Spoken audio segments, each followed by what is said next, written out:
The new Range Rover loses a bunch of weight. Ford pours on the new products for a boost in Europe. And Sammy Hagar needs to get himself to Texas. I'm Natalie, driving you to the weekend with a Friday edition of Autoweek TV. Buckle up for a hot lap around the auto world. Land Rover has rolled out a redesigned version of the Range Rover. At first glance, you might not think much has changed, but look a little closer. First, the Range Rover's unibody has been switched from steel to aluminum. That move helped shave 700 pounds from the hulking SUV's curb weight, although it still tips the scales at more than 5,000 pounds. There's more room inside for rear seat passengers, and there's a new generation of Land Rover's auto-sensing all-wheel drive system. U.S. buyers still get a choice of naturally aspirated or supercharged V8s. In other markets, Land Rover will offer the new Range Rover with a diesel hybrid powertrain that can get in the range of 40 miles per gallon.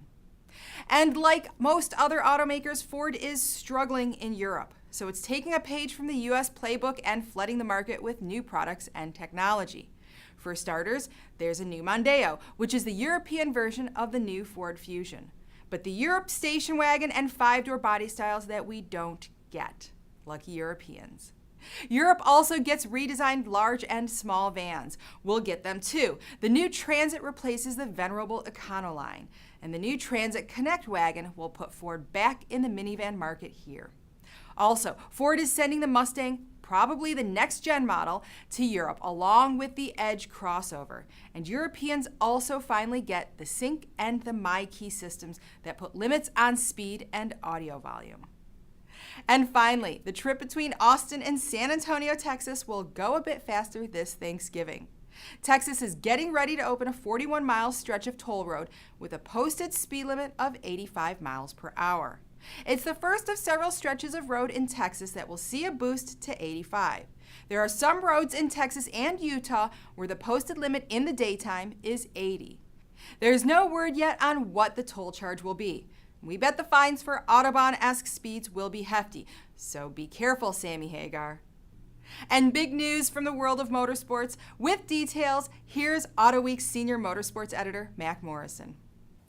The September 5th announcement that Grand Am Road Racing and the American Le Mans Series are going to merge in 2014 after 13 years racing head-to-head against each other, competing for the same sponsor dollars, same marketing dollars, same fan base, caught a lot of people by surprise, but it's definitely a good move. Now, if you follow road racing, especially U.S. sports car road racing, you know that for far too long the sport's been splintered down the middle with two competing visions for what sports car road racing should be.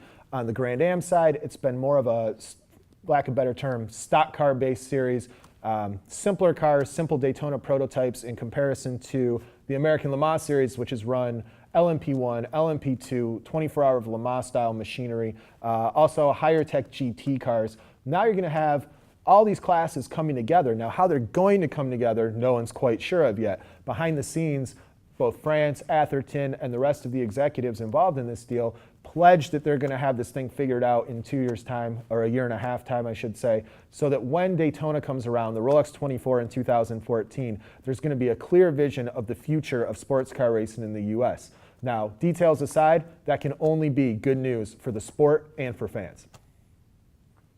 That's the news. Make sure to check out all the related videos at Autoweek.com. It's a great weekend for tailgating, so enjoy the drive, and we'll see you back here on Monday.